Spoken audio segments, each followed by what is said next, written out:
more than 4,000 jobs. Pennsylvania workers will build the ships, submarines, trucks, weapons, and industries that will ensure America remains the strongest and most powerful nation in the history of the world. We're doing better now than we've ever done. We have $19.2 trillion. We used to go million, then we went billion, now we're into the trillions, but there's never been anything like it. The country is as hot as it's ever been, and we're doing really well with Iran. The Islamic Republic of Iran is not happy right now. Should have been done 47 years ago. Should have been done at least during the 47-year period. And it wasn't. Other presidents didn't do what was right. They should have done it a long time ago. It would have been much easier. And they want to settle so badly. They don't like what we're doing. And they do want to settle. We'll find out whether or not we settle with them or we just finish it off. But I want to thank Secretary of War Pete Hegseth. He's been amazing. Pete, thank you very much. Great job. He's been really amazing. You know, he used to do interviews. All he wanted to talk about is war. Sir, would you give a pardon to 19 soldiers? Why? Why? Well, they killed a lot of people. They were trained to kill, and that's what they did. And I pardoned a lot of people. But they've all been well behaved, right? Okay, good. Otherwise, it'll be a big story. Trump shouldn't have let him go. But I'm blaming you, Pete, okay? But he was very successful, actually, on television. I think he probably hated it because he can't love anything more than what he's doing right now, and he's doing it incredibly well. So great job, Pete. Appreciate it. Small Business Administrator Kelly Loeffler. Kelly, wherever you may be. Thank you very much. She's great. Secretary of the Army Dan Driscoll, who's really out there with that beautiful smile. With that beautiful smile, but he's actually a killer. Look at that beautiful, nice face. Everything's so happy. He's a killer. Would you believe it? Those are the best kinds, actually. Commanding General of the Army, Trevor Bredenkamp. Trevor, thank you very much. And a couple of warriors in a different way, but they are great. Scott Perry and John Joyce, congressmen, and they are fantastic, and they've been my friends for a long time. Where are you? You've been my friends for a long time.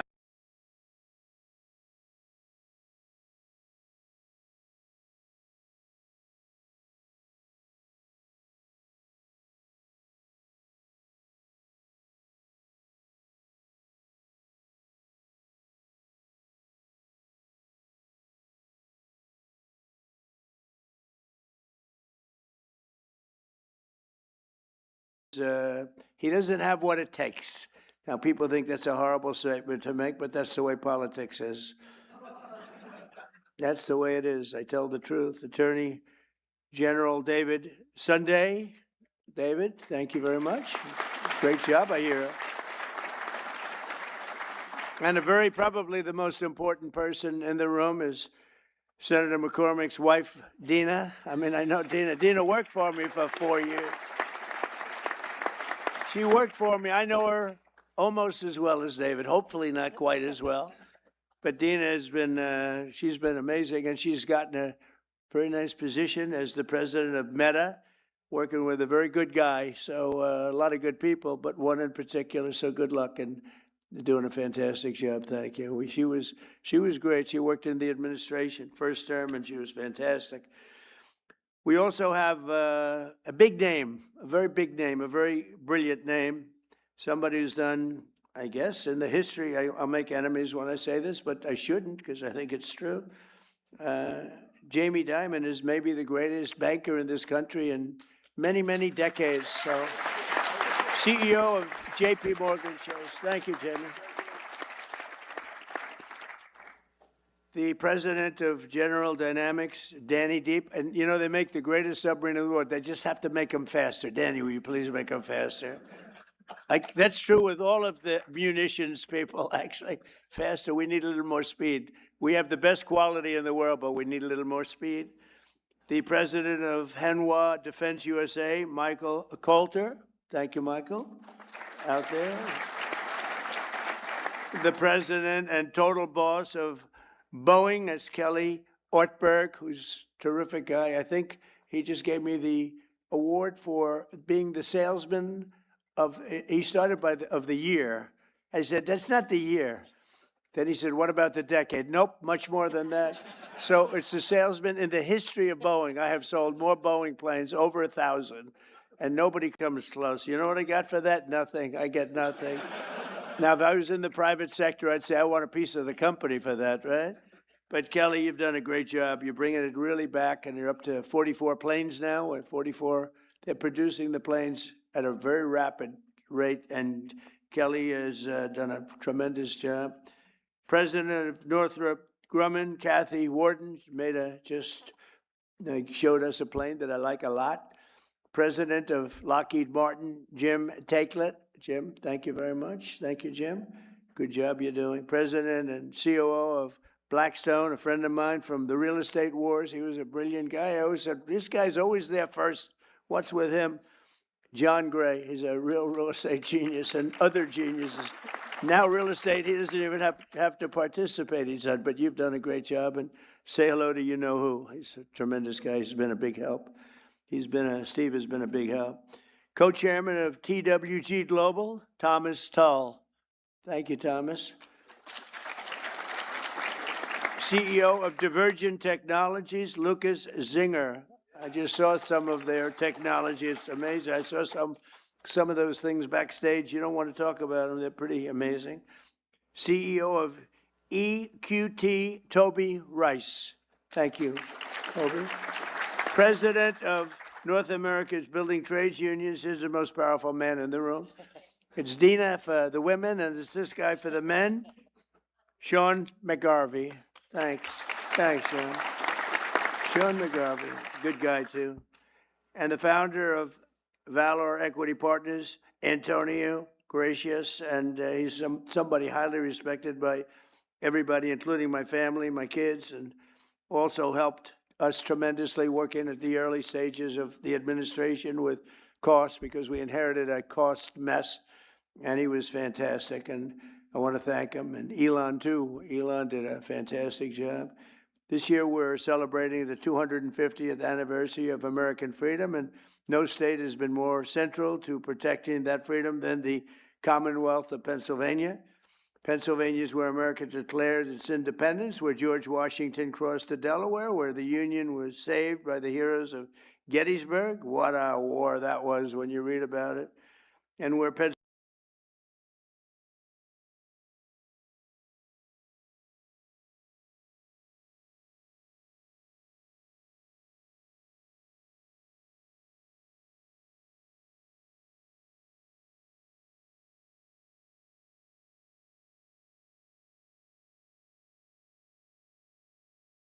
really, literally, they're not able to even fathom what's going on. And I'm just sitting back there, I thought I was very well aware of it.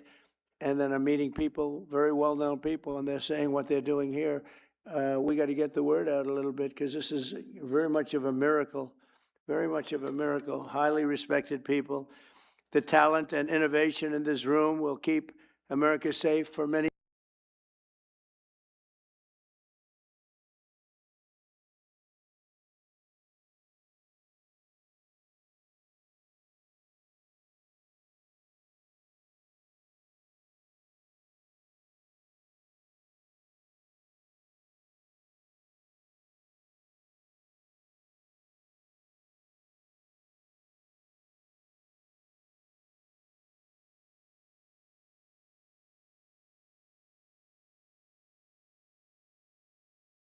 Very much of a miracle. Highly respected people.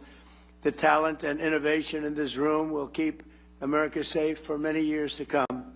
They are very advanced, the most advanced equipment anywhere in the world. Under the Trump administration, we've invested a record $1 trillion in the United States military. And next year, I'm proud to say, and Pete, we have to get moving on this, $1.5 trillion we're going up to. We need it. It's all made in the USA, so it's not, as Sean, it's not fully a cost. You know, it's cost. We got to take something, but it's called jobs. And when you think of it that way, but 1.5, I built the military in my first term, and I used it in my second term. And as you know, Venezuela was That was actually 48 minutes, but let's call it 1 day.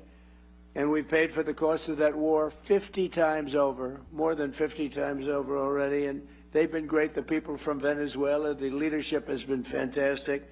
And we're working with them, and the big oil companies are moving in. They've made more money for themselves in the last few months than they made in the history of the country. And it's just it's being properly run. They have oil. They have so much oil. You find the oil there, Pete, you just look down on the ground and you say, oh, that's oil. Just drill it. There's very few places that have anything like that. But we have a great relationship with the leadership. We've worked with them very closely, and we're bringing all the big American companies in, and it's been very much of a miracle. Millions and millions of barrels a day. The spirit of our armed forces is the highest it's ever been, with every branch setting records for recruitment. And I will tell you, during the campaign, when I was running against Kamala, she had no clue, but Joe had no clue either. That's why they got him out of there. I had to run against 2 people. Everyone else runs against 1 person. You do well. Joe wasn't doing too well. He was down like 28 points. So they said, let's replace him. That's like replacing a fighter. You're doing great against the guy. I said, let's put somebody else in. Fortunately, she wasn't much better than he was. And somebody said she's leading in the polls. That's not possible. But if she is, that's fine. You got to go out. You got to win. But what's happened with the election, this was an amazing election. Think of it. We won every swing state. We won the popular vote by a lot. We won 82%, 87% of the counties in America. That's a big one. We won the Electoral College. We won everything. But all 7 swing states, the big thing was, could anybody ever win all 7? We won all 7 swing states, and we won them by a lot. So it was a great, great achievement. But when it came to joining the military, we had vacancies, empties. We had a situation that actually it was remedied largely, Pete, I think on November 5th when we won. It was even before we took office, it was remedied to a certain extent. And when we took office, so now we have overflow crowds trying to get into the military, and that includes our policemen, our firemen, anybody with a uniform on. They were very ashamed of our country, and now they're very proud of our country. And we're setting recruitment records like we've never had before. In fact, it's a great time if you want to expand the military a little bit. It wouldn't be bad, because we have unbelievable, talented, in good shape, in unbelievably good shape. You know, we had something pass in the United States Supreme Court. It was called merit, and nobody thought that was going to happen. I didn't think it was going to happen, actually. We're trying to get it. And everything now in our country, again, is based on merit. Getting into colleges is based on merit. When you have somebody with great boards, great marks, all A pluses and A's and the highest board marks, and then doesn't get it because somebody with far less capability gets in, it's nasty, but it's, you know, our country was built on greatness, and it was based on success. It was based on merit. And now we have that, and that includes the military. And the people that we have in this military, you can send most of them to Hollywood, and they could become like movie stars. They are unbelievable, and you saw that in Venezuela. I met them backstage, and these are people that are, it's a whole different ball game. So I just want to thank everybody. That was a decision, that was a tough decision to make. And it took courage to make that decision. Nobody thought that was going to be made, but they gave us back our beautiful merit system, and now the best people get into the best positions, they get into the best schools, they get into the military. We actually have strong people going into the military now, as opposed to people that aren't strong or that shouldn't be there. And it's like, I call it central casting. Washington, D.C., we're using the military in there, and our crime rate's down 92%, and it's gone from an unsafe city to one of the safest cities, the capital, one of the safest cities anywhere in the country. Restaurants are booming. The restaurants were all closing. People were afraid to go to a restaurant. We took out over 5,000 criminals. We got them out of here. We got them, sent them back to their country. Many of them came through the Biden open borders, which was insanity.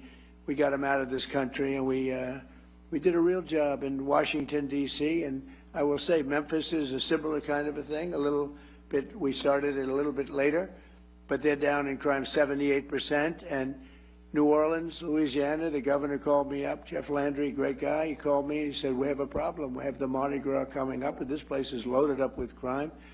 And we sent in the National Guard and others, and it was the safest, that is on record, the safest Mardi Gras on record. They've never had anything like it. He called me two days later. He said, I've never seen anything like it. It's a terrible expression. He said, nobody was killed. Well, that doesn't sound so good to say, frankly, in one way, but in another way, many people would be killed during Mardi Gras consistently, and now it was the safest they've had, he said, in 67 years, so it's pretty good. But we're going out for the $1.5 trillion this year, and I think we're going to be able to get it. And we're going to get it because we have so much money coming in. The tariffs have made this country so rich, and they've made this country so competitive. In order to not pay tariffs, people are coming out and they're leaving Mexico, and they're leaving. In fact, it was just announced that Toyota is leaving Mexico. Toyota is going to build one of the largest plants in the world, car plants in the world, in Texas. But many, many companies, they left us and they went to Mexico, Canada, Japan, Germany. They went all over the place, South Korea. They're all pouring back. The car plants, the AI plants are all coming back. If they don't, they have to pay taxes. The chips, we had this ridiculous CHIPS Act where you give billions of dollars to a company and they didn't even know what the hell to do with it.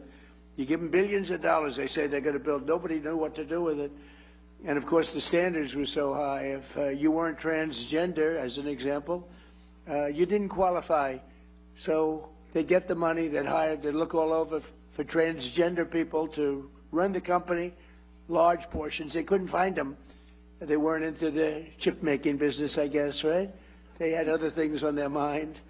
But this was the Biden fools, those idiots that almost destroyed our country. But we're also reasserting the fundamental truth: to be a strong nation, you must be a manufacturing nation, manufacturing jobs. When you see these plants start to open, so we're building now at a record that we've never even, I don't think any country's ever approached this record. Again, we have $19.2 trillion being invested, and there's never been anything like it. You go back years and years, and it's China had the record with $3 trillion, and we're at $19.2 trillion. There's never been anything like it. These are going to be starting to open in 6 or 7 months. I mean, it's unfair because, you know, whoever the next president is going to be sitting up here someday and say, what a great job I did. What a great job. I did the greatest job, Jamie. He's going to be talking about what a brilliant president he is. And I'll be home and I'll be saying that, son, like, because we did the job. We did the job, and we're clearing every obstacle to building the defense industrial base. And so many people, I was shaking hands backstage, they just came up and they said, we couldn't even function 2 years ago in this country. We couldn't get anything built. We couldn't get approvals. We couldn't do anything. And now we cannot imagine the change. They said 5 or 6 of the people building defense-oriented things, they said, we have no idea how this has happened to this extent. He said, we look forward to going to work. We get our approvals fast.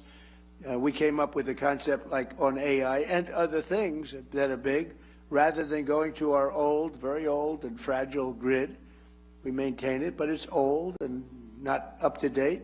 It was let go by a lot of people that were in my position. They shouldn't have done that. But I came up with the idea to let them build their own power plant. So they're building their own power plant. So, you know, people would complain about the grid, but actually they're giving their excess electricity back into the grid. It's a phenomenal thing. But they're coming up with power. They're doing their own. They're really becoming a utility.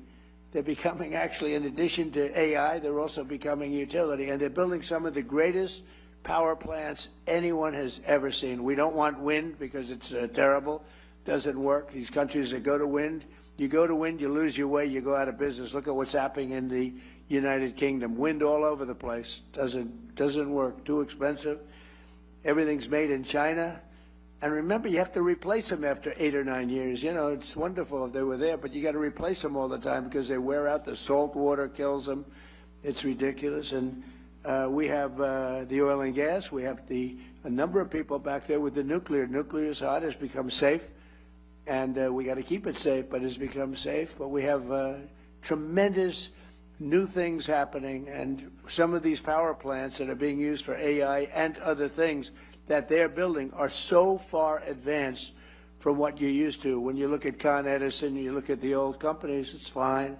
They get the job done, but these are tremendous advancements that nobody would have ever come up with except for this group of seriously brilliant people.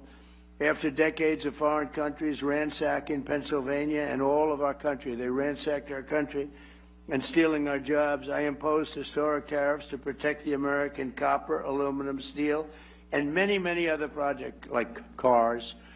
And because of that, they're all coming back. This could have been done by a president if he knew you wouldn't have a Taiwan making 100% of the chips. I think by the time I leave, we'll have almost 50% of the chips being made in the United States. Worldwide, they're moving here like you wouldn't believe it. With no investment. I'm not giving people billions of dollars. I'm not saying to some chip company, here's $30 billion, good luck in finding a site. That's what this stupid CHIPS Act was. Hundreds of billions of dollars just wasted. Half of the people never even used the money. I didn't give them 10 cents. I said, you're going to pay nothing for a year. After that, you're going to pay 10%. After that, you're going to pay 25%. Gives you 2.5 years to build your factory. If you don't build it by that time, you pay 200%, meaning you're sending chips in. You have a 200% tariff. They're building like crazy. And the biggest chip company in the world is building, and they just announced that they're expanding by another $200 billion. They're spending most of their money in Arizona, a great place to invest, but they're spending an extra $200 billion. It's the biggest chip company in the world. But we passed the largest tax cuts in American history. We delivered 100% expensing. That's a big one. That's, I think, we had the greatest economy in the history of our country in my first term. We then got hit with COVID, but even including COVID, we did a great job in COVID. We never got credit for it, but every country was ripped apart by that disaster. We know where it came from. It came from Wuhan, and I said that, but we were all ripped apart. And China got hit very, very hard. It was delayed. They got hit very hard at the end.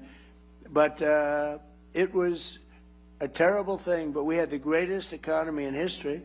And before COVID, nobody had ever seen anything like it. But if you just took those 3 years and look at what we're doing now, we're going to blow them away. I mean, unless some horrible event happens, which is always possible. You know, we always have to at least think about the horrible events. Who would have thought that COVID could have happened? A thing like that could have happened. But we delivered 100% expensing, and that expensing, I think, where you write it off in 1 year. I have friends that bought things that, frankly, they didn't need. I have a friend that never flew on a private plane in his life, and he ended up going out buying a very expensive private plane because of expensing 1 year.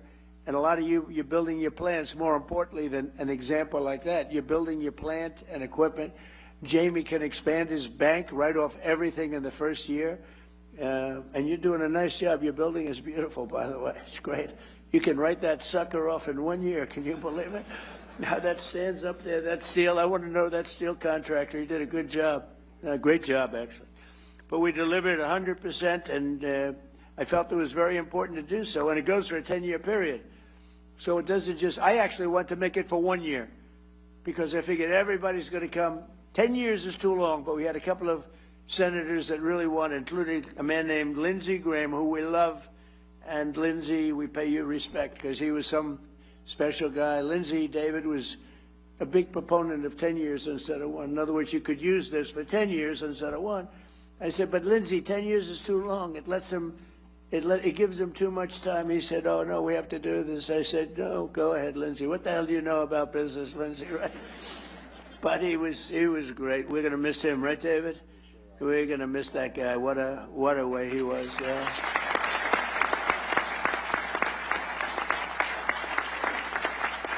You know, he's a guy, I'm just thinking, he's a guy that some people you don't appreciate until they're not here, right? And you just saw all the quality that he had. He got things done.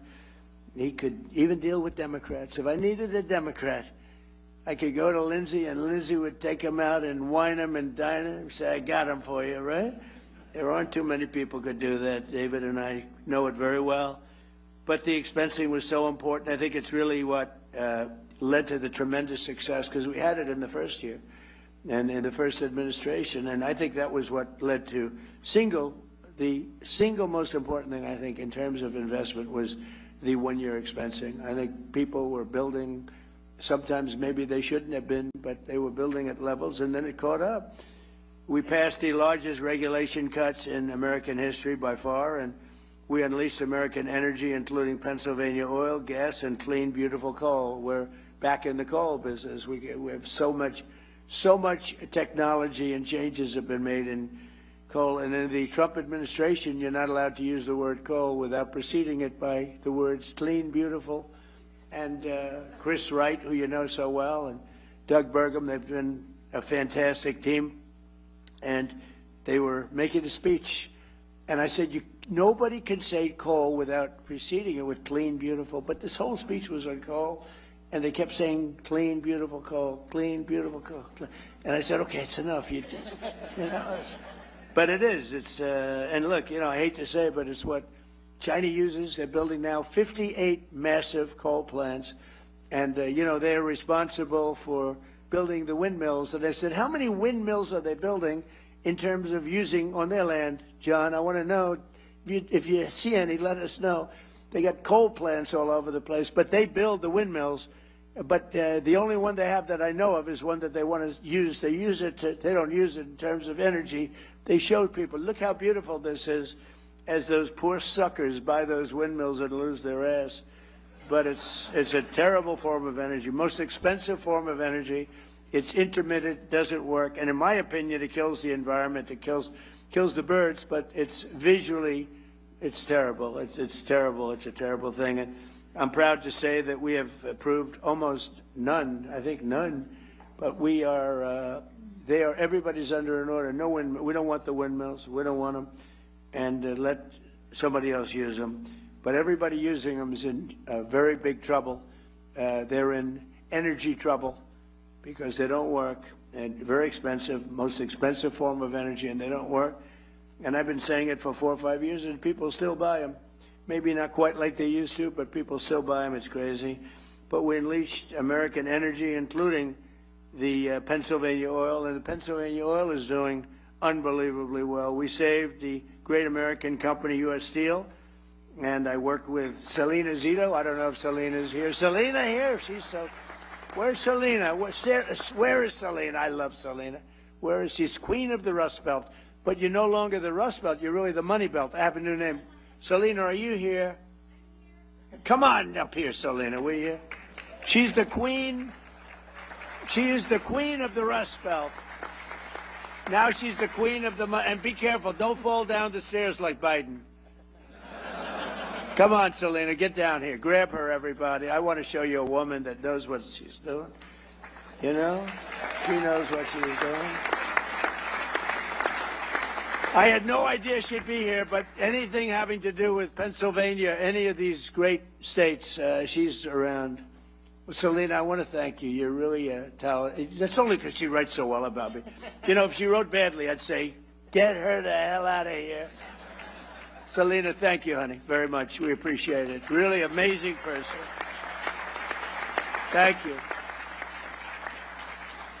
No, she loved this area. She loved the people, and she saw it going to hell. And she knew more about it than anybody else. And she also knew it had more potential because of the people. And she would write about it like nobody would believe. And she's one of the top writers in the country. And I hate to say this, she writes for the Washington Post. But she's one of her many outlets. I hate to mention that, but she's done a phenomenal job of explaining what's going on. And she really just believed in the area, but she believed in the people of the area. They're incredible. You're going to find all of you geniuses that are building your plants. You got the best people in the world working here. So just to finish up, we did more in terms of regulation cuts by 5 times, 6 times, and even in some cases, depending on the way you look at it, 7 times than any other president. We delivered no tax on tips, no tax on overtime, and no tax on Social Security. And we're building a beautiful military complex and a ballroom combination at the White House, and they were working on Saturday and Sunday, partially Sunday. And I went and visited a couple of hundred men that were working round the clock. It was Saturday night, late, very late, 11 o'clock in the evening. And I said, "You're so lucky I'm president because there's no tax on overtime." Think of it. They're making a lot of money, and there's no tax on overtime. But there's no tax on tips, no tax on Social Security, and that's been good. And the other thing we did, which seems simple but never done before, when you buy an automobile, some people have to pay, and they have to go and borrow money from a bank. You're allowed to deduct the interest payment from your income taxes, and that's a big deal. But only if the car is made in America. So that's been great. So all of these things have added up to a level that we're booming. The country is booming, and we'll have Iran defeated soon. They'll be defeated very soon.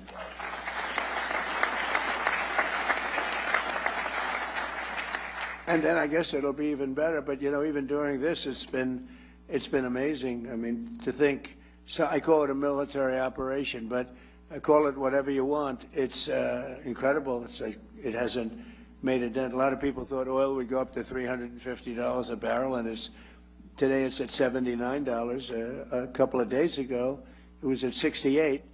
It went up a little bit because I had to take tough action because they did not obey what they're supposed to obey. I mean, they just didn't do it. So we took a little action, but it'll all, when that settles down, I think you're going to have $55 oil, which is all great for what you're doing, maybe less than that.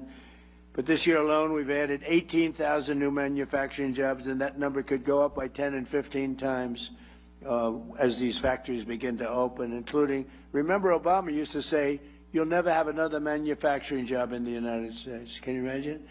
And these are the best jobs. These are the highest paying jobs. They're the best jobs. He used to say it all the time. People would say, "Oh, that's so bad you talk about him that way," but he did a bad job. And he was very bad on Iran because he basically gave them the money. He made what a horrible deal. He went away from Israel and he went to Iran. And that's part of the reason that we're stuck with this whole situation. But including more than 3,000 new manufacturing jobs right here in the Commonwealth, and the number will go up many times that over the next couple of years. And less than 2 years ago, we were a dead country. I say it all the time. King of Saudi Arabia told me, I was with him 2 years ago, he said, "You know, it's amazing. Just a little while ago, you were a dead country, and now you're the hottest country anywhere in the world." Every leader, I just got back from NATO, every leader said the same thing: "You're the hottest country anywhere in the world." And they treated me like that. They're not treating me; they're treating me because of the country. We're the hottest country anywhere in the world. And a year ago, 2 years ago, we were a dead country. It was an embarrassment. So now, with all of that being said, just yesterday it was announced that inflation saw the largest monthly decline in 6 years. Can you imagine that? 6 years. So we inherited the highest inflation in the history of our country, and it was really amazing. You know, we inherited it, and then I had my first news conference the day after I took office, and they said, affordability. They go, that's a fake word that they use. They caused the affordability problem. It's called high prices. They came up with this word. They're good at coming up with words, but we came up with a good word too. They're Democrats, dumb. You take the B out. Most people don't know that dumb has a B, okay? But the U replaces the E, and you have a Democrat. And I just don't understand, because their policy is so dumb, what they've done to this country and what they will do to the country. If we don't win the midterms or win the election, everything that I'm talking about, you can just write it off, because it'll revert back to open borders. It'll revert back to ridiculous high interest rates. And again, we should have the lowest interest rate of any country anywhere in the world, because we make them all sing. But since I took office, defense investments in Pennsylvania are up by nearly 25% compared to crooked Joe Biden. And today we're adding $10 billion, and I think the number is going to end up being about $19 or $20 billion. And we'll be building 2 massive national security multi-mission vessels at the beautiful and historic Philadelphia shipyard. I met all the guys doing this, worth up to $1.5 billion, and it's a purchase of lots of vessels. We're going to have a lot of vessels being made there. We're also thinking about doing some purchases outside of companies that come here and build. They have to reteach us. You know, we used to make a ship a day. And now we're a laggard in that department. We do lots of great things, but we're a laggard there. And a lot of our shipyards were sold for real estate projects on the water. I bought one, actually. It was quite nicely located. But I didn't know I'd be president. If I knew I'd be president, I wouldn't have done it. I said I'd rather have a shipyard, right? But it worked out okay. You know, they had the best locations. A lot of those locations were sold. And we have to build our Navy, Pete, right? We got to get it going. So we're going to probably look at some of these companies that are coming in from South Korea and other places, and they're working with us on ships. And we're going to also buy some ships that are made outside of the area. And we're going to have we need a lot of ships for our Navy, a lot of ships, despite the fact we have the greatest Navy in the world, but our ships are getting older. And we really got out of that business. We built an aircraft carrier for $19 billion, which is crazy. The price is crazy. It started off I came in, one of the first things I went to see was the Ford aircraft carrier. It was way over budget. And it had things on it that you didn't need, like it had magnets to lift up the elevators with 10 and 12 planes on them. Think of it. It had all sorts of modern day things that were all, instead of using steam for the catapults, they used electric. Let's have an electric catapult. And so when I went to the ship, because I came into office and the ship was way over budget, built in Newport News, unfortunately, was way over budget. It was going to cost $3 billion. It was up to like 18, 19. It was terrible. And I said, I want to meet the catapulter. And a man came over along with 4 of his assistants. And I said, what's better, electric catapult or steam? He's been there for 25 years. He said, steam is better, sir. We can fix it with a hammer and a blowtorch. When the electric goes bad, I have to send to MIT to get geniuses over here. I said, steam is better. Yes, sir, it's better. So why did they do electric? Because you can have the catapult go like this, but you can't put planes on it, sir. It takes you 39 seconds. By the time the 39 seconds is up, you have a full head of steam. And I love breathing that steam, sir. That's the cleanest air you've ever seen. But I said, so you're saying we spent billions of dollars extra to build electric catapults instead of using, and I said, what else do you hear? He said, the elevators are no good, sir. They're lifted up by magnets. So here's my deal.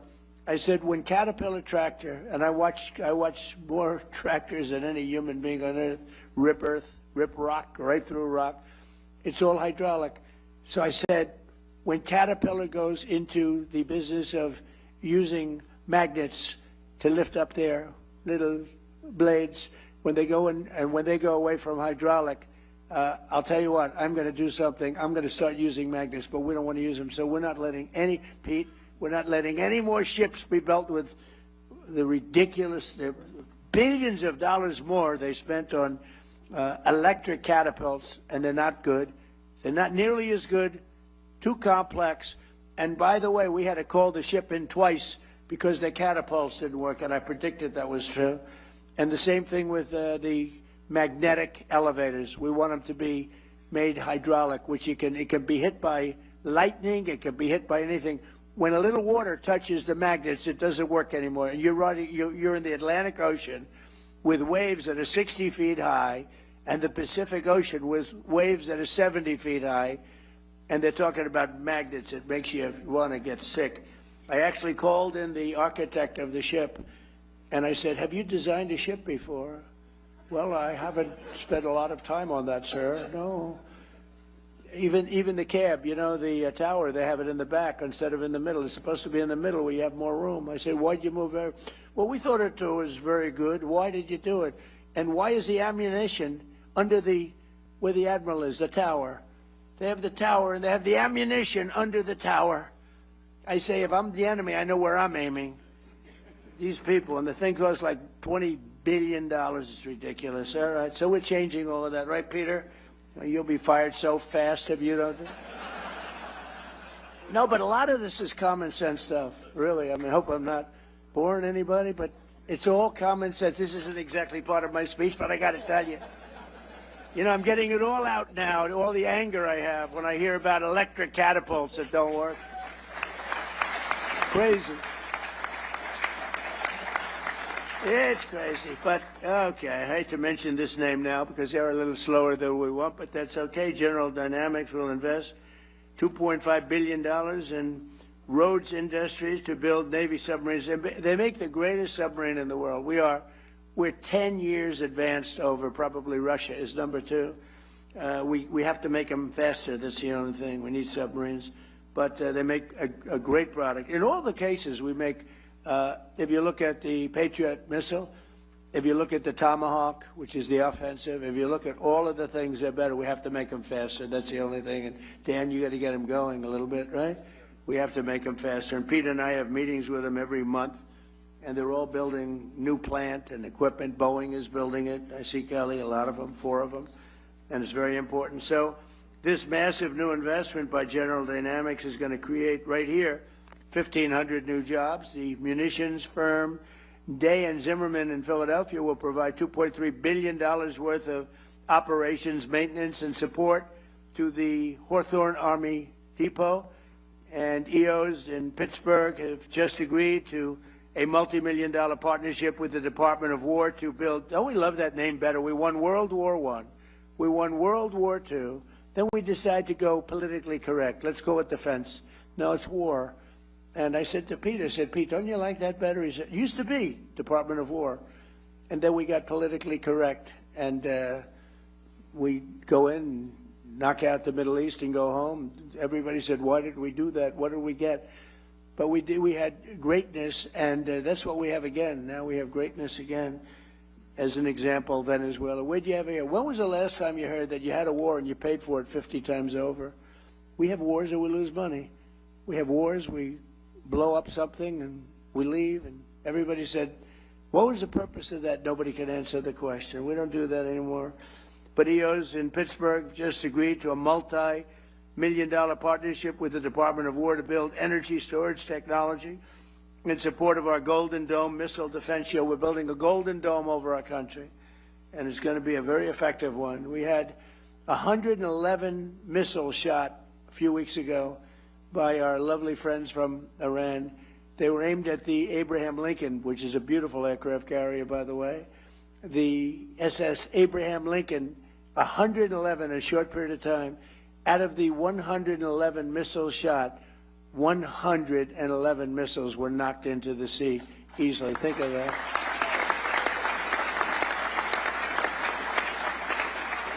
And I called the captain of the ship. He wasn't even sweating. All you got, Jamie Dimon would be sweating that. You wouldn't like that. We have a different kind of strength, Jamie, right? We don't have that. But think of it. 111 missiles are coming at you. And he's drinking his coffee, taking it easy. And one after another, we have the greatest people, most importantly, but we have the greatest equipment anywhere in the world. There's nothing like it. 5 years ago, 6 years ago, I would imagine you couldn't even think about a thing like that happening. The JWF Industries is expanding its Windber facility and anticipating over $500 million in new contracts to build new vehicles, weapons, and components, and they make great stuff.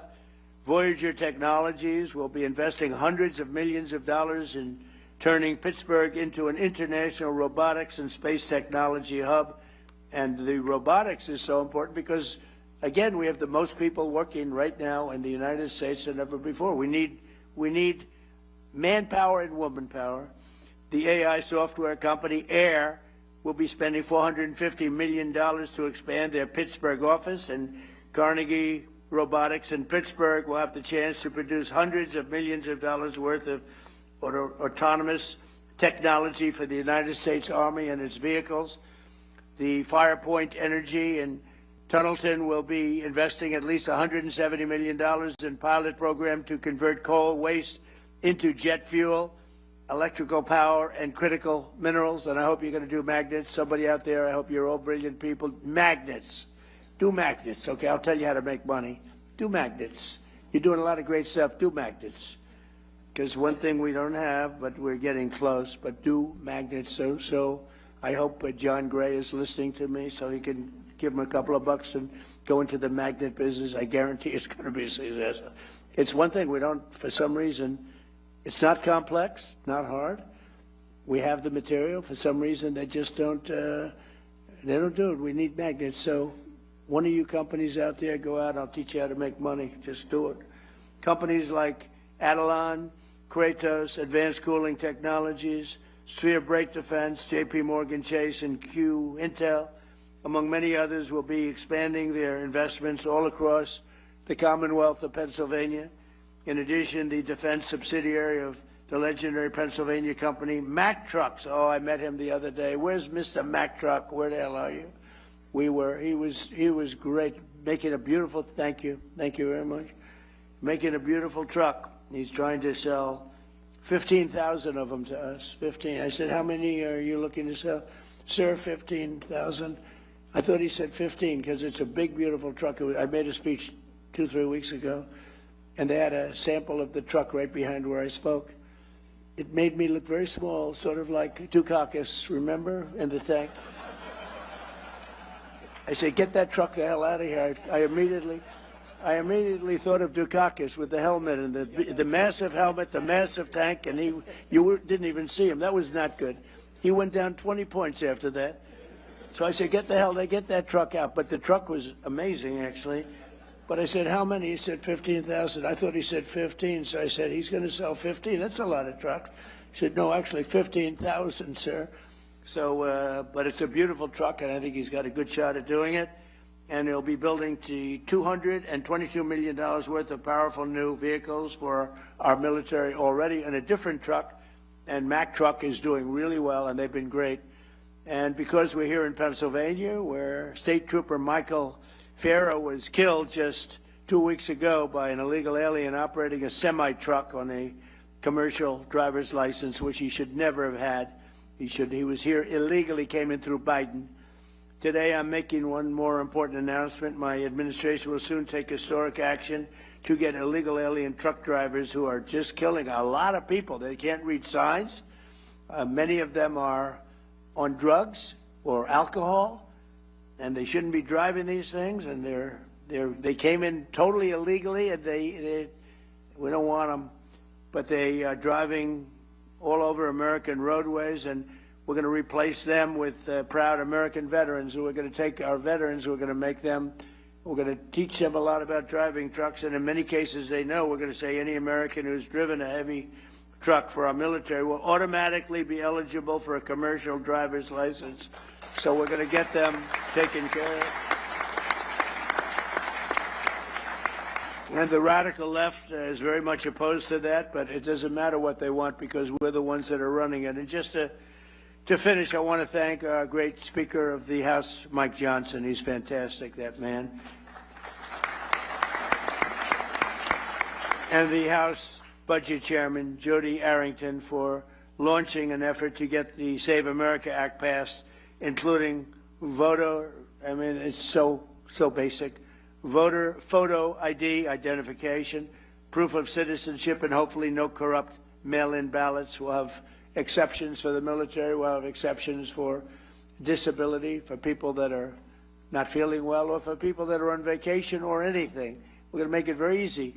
But the mail-in ballots, you see what happens in California. The vote still isn't counted. Can you believe it? It's like, what, 6 weeks? The vote still isn't counted. But the kid really, he was Spencer Pratt. I don't know Spencer Pratt. He came to the White House and saw me. But Spencer Pratt was an automatic lock, and he didn't make it. There was a little thing, Dina. They said, well, Spencer's falling behind a woman that nobody ever heard of. He's falling behind. No, it's very corrupt. And they were going to do that to Steve Hilton, too. And I had the U.S. attorney, did a great job. He started an investigation. They said, Steve Hilton is starting to fall badly behind. And I said, that doesn't mean falling behind. That means cheating is going on. This is 2 weeks after the election. So I got the U.S. attorney involved. And like 20 minutes after they made that statement, they said, Steve Hilton just made the runoff. These are crooked people. These are crooked people. The whole thing is terrible. But along with our incredible farmers and funding for our troops, so we're getting a tremendous amount of funding for our farmers, and we take care of our troops. We got them a great pay raise. But I support those efforts, and we're cheering them on. And the actions that we've announced today will create thousands of new Pennsylvania jobs, and they'll make our entire nation stronger and more prosperous than ever before. We have the strongest nation that we've ever had. We have the most successful nation that we've ever had. We've never had a thing happen. So many people, the biggest people came, financial people said, well, sir, I've been in business for 35 years. One gentleman, he looked like a young man, but he said 35 years, so he blew it. But he said, I've been in business for 35 years. I've never seen anything like what's happening right now. I'll bet Jamie would say that. I'll bet John would say that. There's never been a period of time like this. So I want to thank, again, Senator McCormick once again for this incredible get-together, but really, much more importantly, for the outstanding work that he's doing as a senator. He's an incredible person. And Pennsylvania has never had a greater warrior at the U.S. Senate than Dave McCormick, and it's an honor to be with you all, and we're going to do things that nobody would believe. If you go back 2 years when we were a failing nation, nobody would believe that we could be doing business and we could be even safety. The lowest murder number since 1900. Think of that. The lowest number since 1900, 125 years ago. Nobody would believe we have the lowest crime numbers, despite the fact that millions and millions of people came into our country illegally, and many of them were, they're gone now, but many of them were from prisons, they were drug addicts, they were from mental institutions. We have the lowest crime numbers we've had in decades and the lowest murder number in 125 years. So it's really been amazing. And David, I'll give it to you. I'll turn it out, but it's just an honor. I'm with so many people that I respect so much. I don't know all of you. I know many of you through reputation, through reading, but you're an amazing group of people, and you really are making our country great. Thank you very much. Thank you, Mr. President.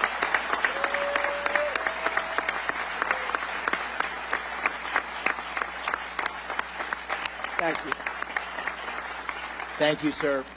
We are so honored to have you here. I know you've got a special love for Pennsylvania, and Pennsylvania has a special love for you. And this is all about your vision of peace through strength. And what's happening here at this summit is really all the people we need in the room, the prime contractors, the energy leaders, the emergent technologies, the leaders in labor, the leaders in finance, all the team that needs to be in place to implement your vision. So if it's all right with you, what I'd like to do is turn to the Secretary of War, let him make some remarks, and then draw in some of the business leaders we have here. And I'll say the one little story is when I was on the campaign trail with the president, one time I walked off the stage and he said, you know what I like about you? He said, you don't talk too much. He said, you don't go on and on. There was somebody else there, I won't say who it was, he goes, going on and on. He goes, keep it short. And so we'll all keep it short. Thank you, Mr. President.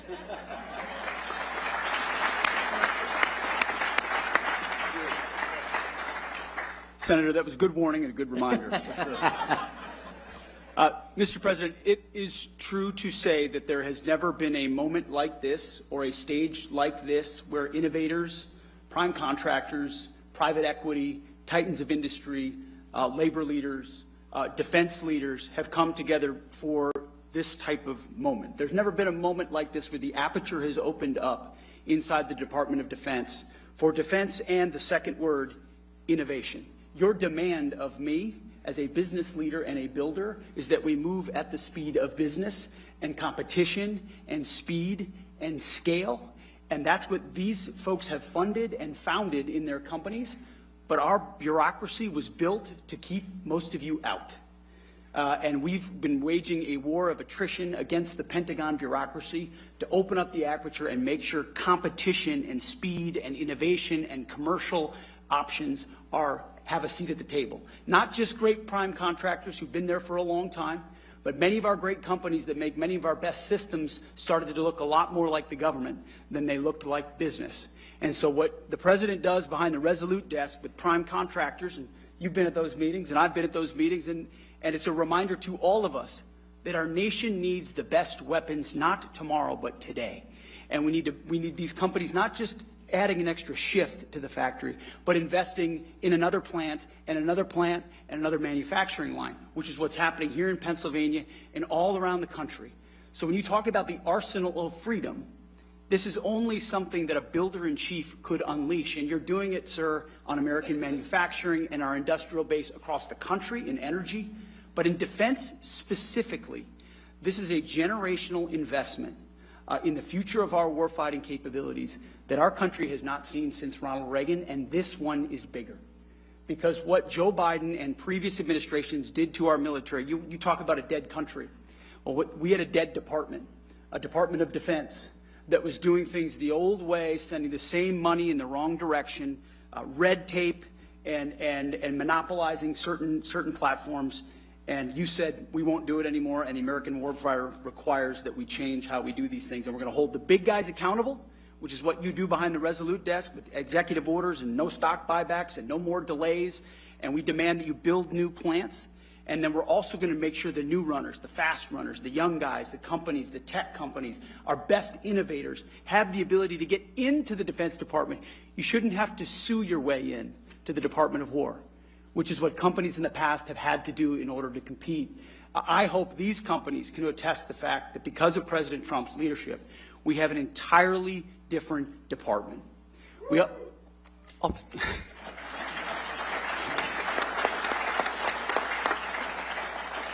And it's important because we're at an entirely different moment. Not only do we have near-peer adversaries with historic military buildups, but we're at a step-change moment. AI and frontier models, autonomy, quantum, space, hyperspace.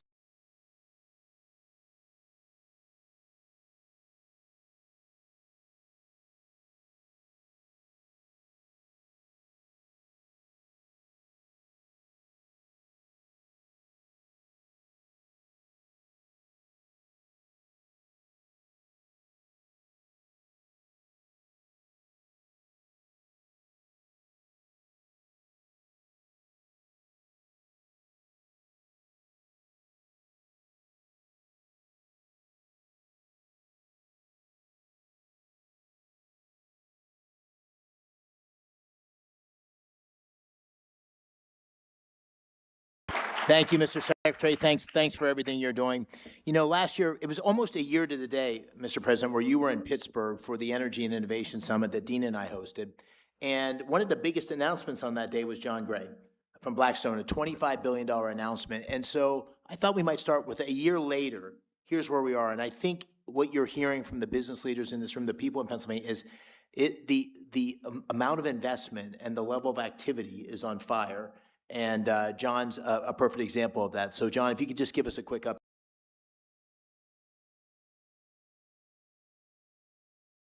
update. Sure. It's great to be here in Pennsylvania. President Trump, I want to start by thanking you for the deep commitment to supporting investment in American innovation in infrastructure, AI, and defense. Senator McCormick, I want to commend you once again, and Dina, for hosting a summit here in Pennsylvania focused on the vital national imperatives. We were together a year ago in Pittsburgh. We announced that $25 billion in digital and energy infrastructure. We said we'd do it over a decade. Since then, we've acquired multiple data center sites. We've made enormous progress in our joint venture with local utility PPL, and we're proud to report that we're on track to invest over $40 billion and do it in 5 years.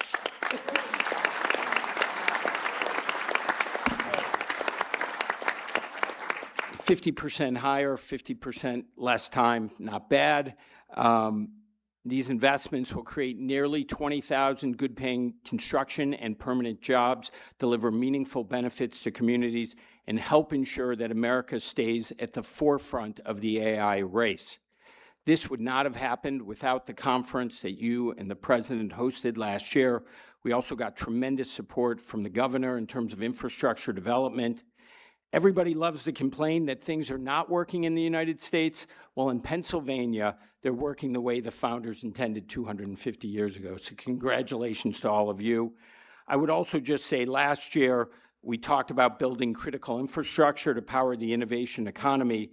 Today, we're talking about applying that innovation to our most important priority, protecting our national security. At Blackstone, we're incredibly proud to be all in on both of these objectives. Technology is, as the Secretary noted, fundamentally reshaping the national defense.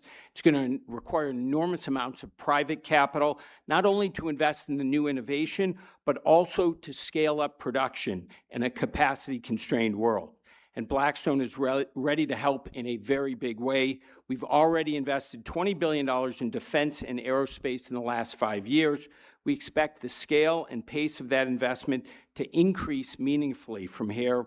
We see national security as a compelling place to deploy capital on behalf of our investors that also supports a core American interest. So thank you, President Trump, Senator McCormick. It is an honor to be here today. Thank you, John. You know, sir, you noted this, but one of the strongest voices in corporate America, someone who has spoken out in very similar terms as you have about peace through strength and about the need for America's military and economy to be strong, is Jamie.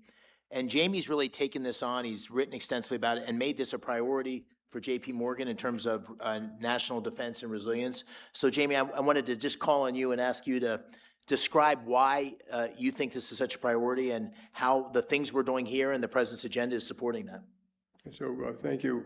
Mr. President, Mr. Secretary, Senator, there's nothing more important for our country, and in fact, don't think it's an exaggeration to say for the whole free and democratic world, that America maintain the preeminent military supported directly by the preeminent economy of the world. It's none too soon. We got behind, but God knows this is now, you guys have ignited the American dream, and you've ignited security and resiliency. You've reignited that arsenal of democracy that we have in this country, and it's just critical. There's a microcosm in Philadelphia, obviously in Pennsylvania, Philadelphia. I was at the Philadelphia Navy Yard this morning. There's only a small piece of what we're doing, and a small piece of what a lot of other people here are doing. That Navy Yard actually built ships in the Revolutionary War, ships in World War I, ships in World War II. It was closed down at one point, but the local government and the federal government have reopened it up. You now have ships that are going to be built there by Hanwha, a Korean company, and Rhodes Industries. They're both adding 400 or 500 jobs. People should remember when they add those jobs, there are another 5,000 jobs to be added to support it. A lot of small vendors, contractors, et cetera. And we're also helping, very importantly, to ignite that American dream part, is to get the kids, whether older, younger, whatever their backgrounds, were trained.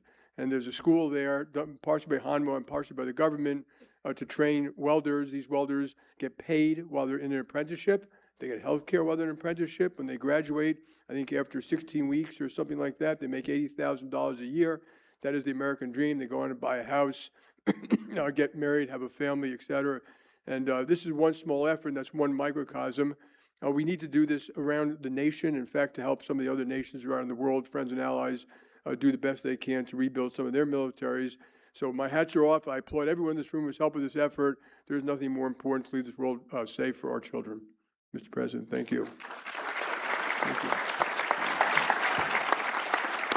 Thanks, Jamie.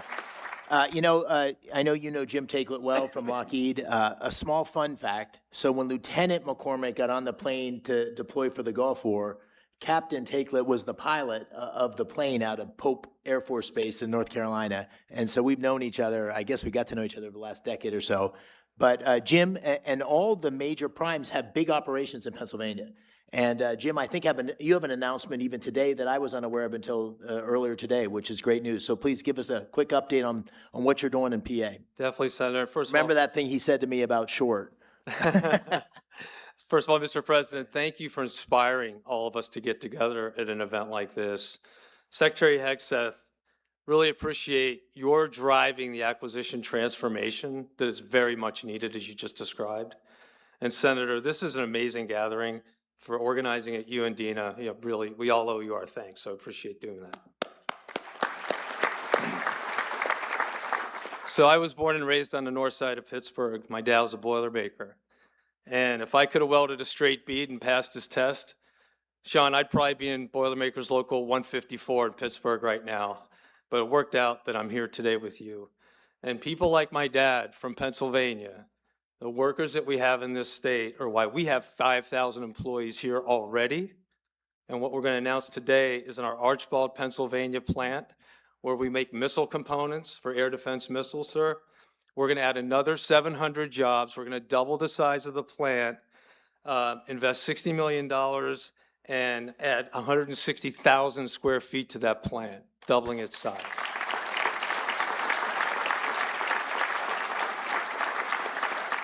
And that's on top of $300 million we just completed investing in our Valley Forge operation, which does strategic missile reentry, among other things. And you know, Mr. President, that we're going to invest upwards of $9 billion in the next 3 years at 20 different sites. Looking forward to showing you some of those plans when you have time.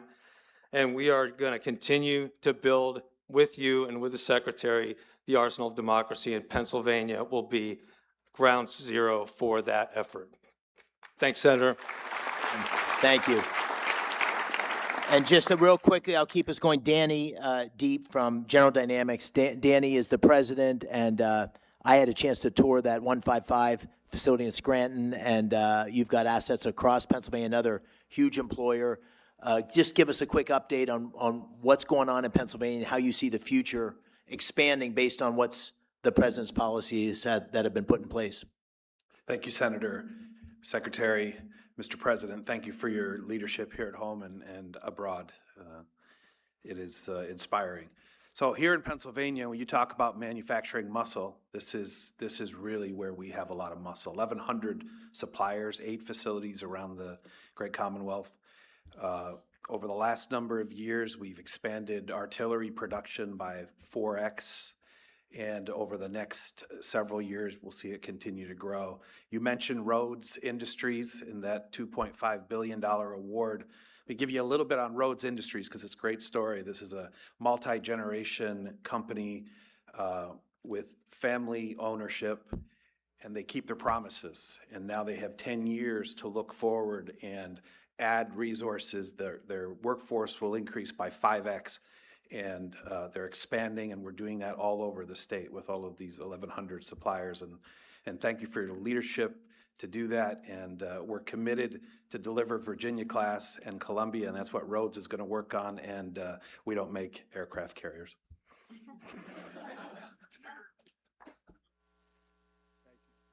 Thank you, Danny. You know, your administration has been very active. The Secretary of the Navy, your Transportation Secretary in the Philadelphia shipyard. What is happening there is magical. And we have Michael Calder here as the CEO of that U.S. operation.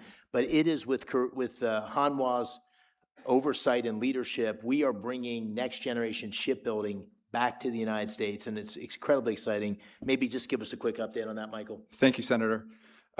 President Trump, I want to start by saying thank you to you and your administration for your leadership on revitalizing the defense industrial base and in revitalizing shipbuilding in the United States. Mr. Secretary, I've been in aerospace and defense industry for decades. This is the most business-friendly, industry-friendly administration we have ever seen. The access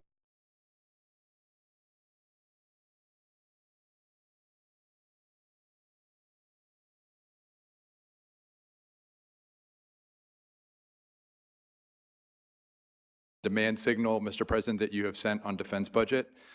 We now have an environment that Senator McCormick has been able to pull together here where we have defense industry leaning forward, we have private sector, private capital leaning forward. Mr. President, your leadership has led to all of that. We're very grateful for the opportunity to build the radar ships that you announced today. They will be a central part of the defending the homeland from the missile threats that you have also made a priority. As you mentioned, sir, our shipyard in Korea puts out about 1 ship a week. We have a plan to bring that capability to Philadelphia. You know this better than anybody, Mr. President, but ships win battles, shipyards win wars. And we are going to recreate what has been great in Philadelphia. Philadelphia, home to the nation, home to the Navy, home to naval shipbuilding with the first frigate. It is going to be the home to make American shipbuilding great again, and we're very glad to be part of that, sir. Thank you. Thank you, Michael. And was I right? One ship a year 2 years ago, and the goal was to get to 20 ships a year? Think of it, 1 ship a year to 20 ships a year. That's the path that's happening because of the policies, the emphasis on shipbuilding. We're still not where we need to be, but a huge, huge step forward.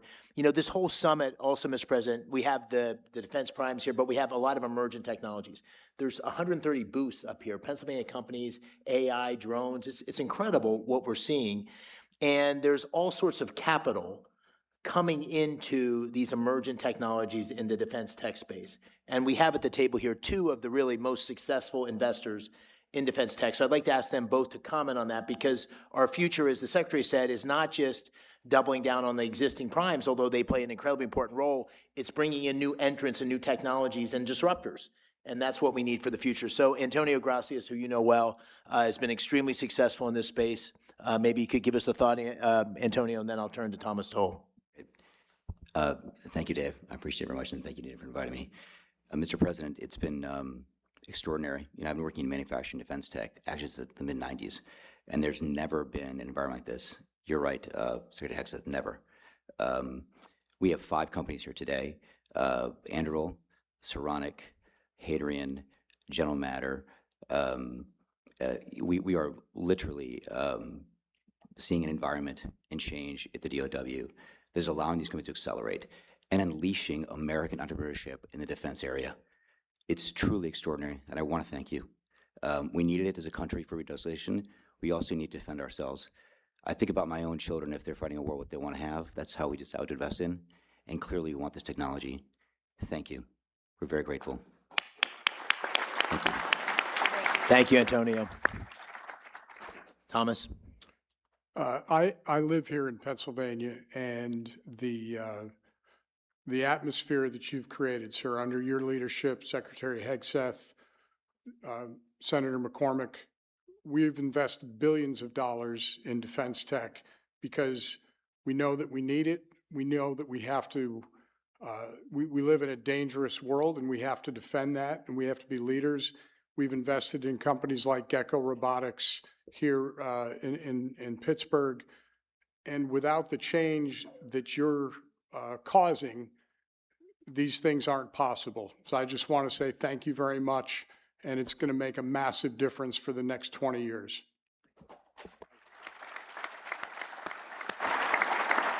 You know, Mr. President, one of the things that you talked about constantly on the campaign trail, and that I tried to talk about as well, and that you've been focused on like a laser, is jobs. And what's happening here in Pennsylvania is that if you go to talk to any manufacturer or any job site, they can't get the skilled workers they need because there's so much new investment and activity going in. So we need to take advantage of this moment and build the workforce. In Pennsylvania, we have an incredibly skilled workforce. As I said earlier, we have 190,000 people that work in the defense industry. We hope that number is going to double over the next 5 or 10 years. But one thing I think we can all agree on is the American dream is going to be pursued and captured by creating these great paying jobs for the next generation of folks. And you know, Sean McGarvey, who has become a friend, I called him during the campaign, and he didn't think you or I was going to win. And we bet a steak dinner, and he ended up losing on that steak dinner, and has been a great ally in terms of what we need to do for our workforce to be successful. So, Sean, maybe you could say a few words, what you're seeing and what the workforce of the future needs to look like. Well, thank you, Senator, Mr. Secretary, Mr. President. And the President knows, you know, my business better than I know my business. We've been in the workforce development business when it comes to construction skills for 100+ years. We have 1,600 training centers across the United States. We spend $3 billion of our own money every year. We don't need any money from anybody in the audience, anybody on the podium, the federal government. We got our own. We have 21,000 instructors. We have 300,000 plus people in our programs right now, registered apprenticeship, and we can ramp that up to 1 million. So we can meet the needs of this industry and the other industries, the tech industry, the power generation industry. But what we need is deals, and we need deals way further up the pipeline when other decisions are being made. Our members, you know, have historically been just great patriots in this country, whether it was World War I, World War II, entering the Seabees to build the airstrips and the bases across the world, the Manhattan Project, building Oak Ridge, Savannah River, you name it, and still working in those facilities today, all the way up to COVID, when we had to keep hospitals open, build temporary morgues. It was the members of the building trades that stepped up and did it. So we believe that highly skilled craft workers are a national security issue, and we are prepared to meet any needs necessary right here in Pennsylvania for Senator McCormick or for anybody across this country, and we appreciate the opportunity to do so for our country, Mr. President. Thank you. Thank you, Sean. Thanks for the great support for everything you've done on our workforce. Mr. President, I think I might ask the Secretary, Dan Driscoll, to make a few remarks and maybe close on that. I just want to say this has been an extraordinary event in the Army and the Army War College, which you're here, the fourth president in America's history to visit here since the Revolutionary War, the Carlisle Arsenal, the Army War College, and the Army's been extraordinary. So, Mr. Secretary, first of all, thank you to General Bradenkamp and everybody that made this possible. But maybe give you a word, and I'll close and then turn to the President. Mr. President, Secretary of War Hegseth, your leadership, what it's fundamentally done for the people in my life every day, the American soldier, is you have unleashed them to do what they joined the Army to do, to be ready to fight and win our nation's wars. And we had gotten in their way for the last 30 and 40 years. We had not let all of these entrepreneurs come get in the mud with them and help them change what they could use to fight. And it is because of you, Secretary, and you, Mr. President, that all of the regulatory nonsense has been knocked out of the way. And I think if you talk to any of the soldiers, sir, on your way to the helicopter, what they will tell you is the last 18 months have looked nothing like most of their careers. And that is because all of you on this stage and everyone out in the audience. So thank you so much for being here.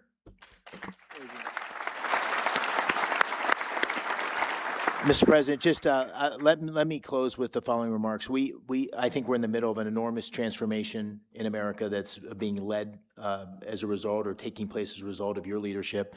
The defense industrial base, making sure our military is ready to take on these many challenges we see, and evolves in a way that's able to ensure that we are going to remain the greatest military in the world. Under your leadership, that's happening. So thank you for that. On a personal note, I want to thank you for coming to Pennsylvania. I know it's hard with your amazing schedule, and you've done this twice. You did it last year, you did it this year. It is a catalyst for action. It's making huge things happen in Pennsylvania. Dean and I are so grateful that you're willing to do this for Pennsylvania and for our country. So thank you. We're eternally grateful, and we really appreciate your leadership.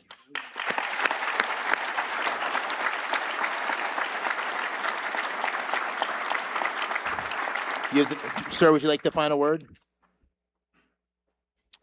Well, I just want to say thank you all very much. This is an honor that I won't forget, and I appreciate your saying I've been here twice, which is pretty much maxed out once a year, but I'll be here again next year for you. Thank you.